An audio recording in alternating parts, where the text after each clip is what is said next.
Mental Preparedness Secrets used by Navy SEALs. You can practice survival skills like food utilization, finding water, and emergency first aid, but unless you are mentally prepared, these skills aren't going to do you a bit of good.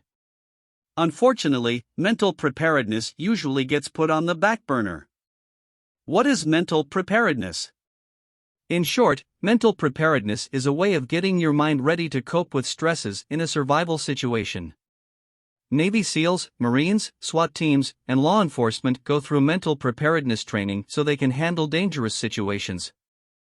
However, mental preparedness is also important even in situations which aren't life or death. Athletes use mental preparedness, as do lawyers, managers, and others who successfully work in high-stress situations. Heck, my wife has mastered the art of mental preparedness in keeping her cool when our daughter gets particularly annoying. Why is mental preparedness so important? Talent and skills can only take you so far. If you aren't mentally prepared, you aren't going to be able to survive a SHTF disaster. Yes, you should still practice survival skills like filtering water and building a survival shelter, but make sure you build up your mental toughness too. This mental toughness is what allows completely untrained people to survive disasters, such as Juliane Kopeck, who survived a plane crash in the Peruvian jungle and went 9 days before being rescued, or the pair of sisters who survived 2 weeks eating Girl Scout cookies after their car got stranded in a snowy backroad. Emergency conditioning.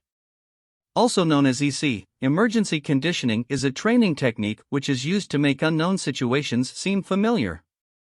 You basically trick your brain into thinking that it has already gone through the experience, so it doesn't seem as scary or stressful when you actually do go through it. Here is an example of how EC would work for soldiers preparing for battle. The soldiers would imagine that they are going into battle. They would imagine themselves slowly approaching, listening to the sounds around them.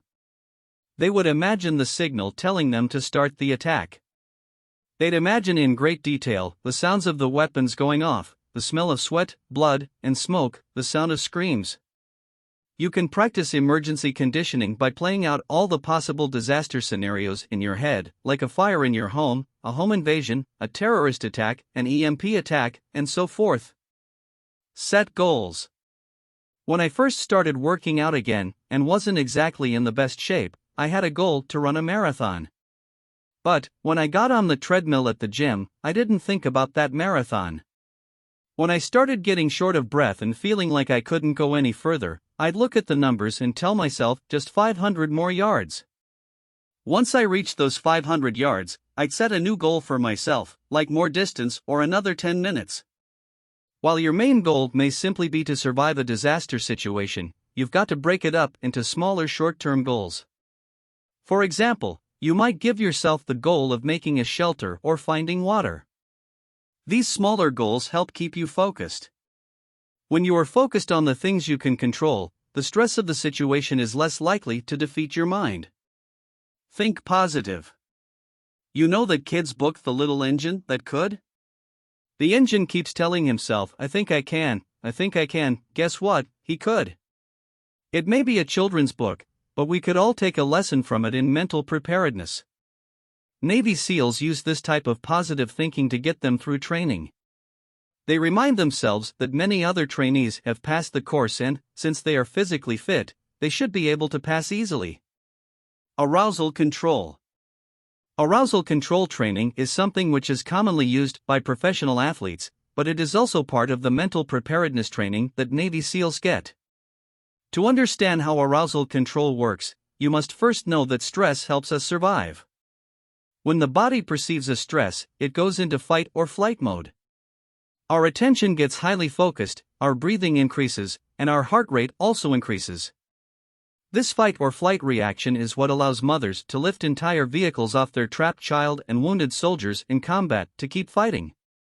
However, there is a limit to how beneficial stress is. As shown in the Yerkes-Dodson model of arousal and performance, too much stress causes performance to suffer. To make sure your stress levels don't go too far, you must use arousal control tactics like having a plan, focus on things you can control, and use breath control.